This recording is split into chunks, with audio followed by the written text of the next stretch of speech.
Bismillahirrahmanirrahim. Assalamualaikum warahmatullahi wabarakatuh. Nama saya Ilham Nurul Ikram, NIM 1931041153. Saya akan menjelaskan tentang skala pengukuran dan instrumen penelitian. Macam-macam skala pengukuran.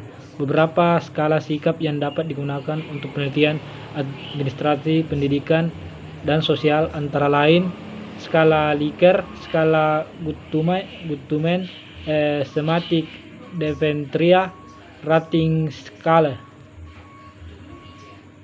Yang pertama yaitu skala Likert. Skala ini digunakan untuk mengukur sikap, pendapat, dan persepsi seorang atau kelompok orang tentang fenomena atau gejala sosial yang terjadi. Hal ini sudah spesifik dijelaskan oleh peneliti yang selanjutnya disebut sebagai variabel penelitian. Skala Guttman. Skala Guttman menggunakan dua jawaban yang tegas dan konsisten, yaitu ya, tidak, positif, negatif, tinggi, rendah, yakin, tidak yakin, setuju, tidak setuju, dan lain-lain sebagainya. Semantic Deventria. Skala diferensial digunakan untuk mengatur sikap perbedaan semantik responden untuk menjawab pernyataan dalam suatu garis kontinum yang bertentangan, yaitu positif negatif. Rating skala. Berdasarkan ketiga skala, semua data yang diperoleh adalah data kualitatif yang dikuantitatifkan, sedangkan rating skala adalah data mentah yang didapat berupa angka kemudian ditafsirkan dalam pengertian kuantitatif. Selain instrumen yang telah disebutkan, ada instrumen penelitian yang digunakan untuk mendapatkan data nominal.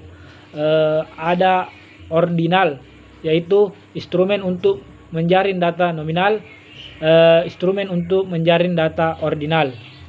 Instrumen penelitian. Instrumen penelitian adalah sesuatu yang penting dan strategis kedudukannya dalam pelaksanaan penelitian.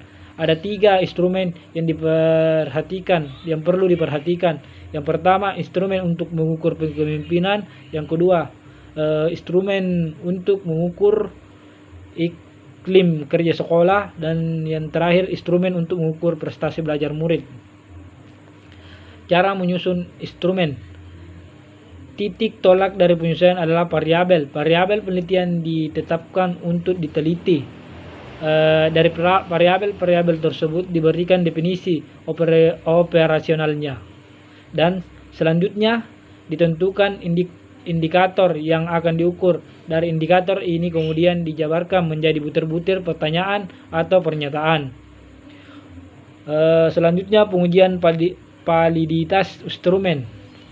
Pengujian validitas is construct setelah instrumen dikonstruksi tentang aspek yang akan diukur dengan berlandaskan teori tertentu, maka selanjutnya dikonsultasikan dengan ahli. Pengujian validitas isi. Untuk instrumen yang berbentuk tes, pengujian validitas isi dapat dilakukan dengan membandingkan antara isi instrumen dengan materi pelajaran yang telah diajarkan. Pengujian validasi eksternal diuji dengan cara membandingkan untuk mencari kesamaan antara kriteria yang ada pada instrumen dengan fakta-fakta empiris yang terjadi di lapangan. Pengujian reliabilitas instrumen. Pengujian reliabilitas instrumen dapat dilakukan secara eksternal dan internal. Secara eksternal, pengujian dapat dilakukan dengan tes reses. Secara internal, reliabilitas instrumen dapat diuji dengan menganalisis konsistensi butir-butir yang ada pada instrumen dengan teknik tertentu. Sekian dari saya. Wassalamualaikum warahmatullahi wabarakatuh.